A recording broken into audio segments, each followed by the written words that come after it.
Federal constabulary head quarters پر حملے سے متعلق بم ڈسپوزل یونٹ کی رپورٹ جاری۔ رپورٹ کے مطابق خودکش حملہ آوروں نے حملے میں 20 کلو گرام بارودی مواد استعمال کیا۔ رپورٹ میں مزید کیا انکشافات ہوئے ہیں، آئیے دکھاتے ہیں آپ کو پشاور سے شہزادہ فہد کی اس رپورٹ میں۔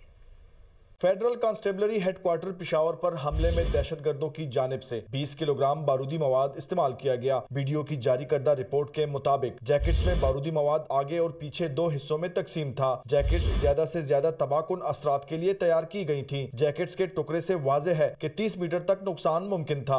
ویڈیو رپورٹ کے مطابق دھماکہ خودکش تھا۔ ریموٹ کنٹرول کا کوئی سراغ نہیں ملا۔ جائے وقوع سے 8 دستی بموں کے بھی شواہد ملے ہیں۔ جائے وقوع سے 2 فٹ پرائما کارڈ اور 2 ملی لیٹر سائز کے بال بیرنگ بھی برآمد ہوئے ہیں۔ جائے وقوع سے شواہد اکٹھے کر کے لیبارٹری تجزیے کے لیے بھیج دیے گئے۔ پولیس حکام کے مطابق حملہ منظم منصوبہ بندی کے تحت کیا گیا تھا۔ بروقت جوابی کارروائی سے بڑا نقصان ٹل گیا۔ حملے میں 3 فیڈرل کانسٹیبلری کے جوان شہید جبکہ 5 زخمی ہوئے تھے۔ 8 شہری بھی دھماکے کی زد میں آئے تھے۔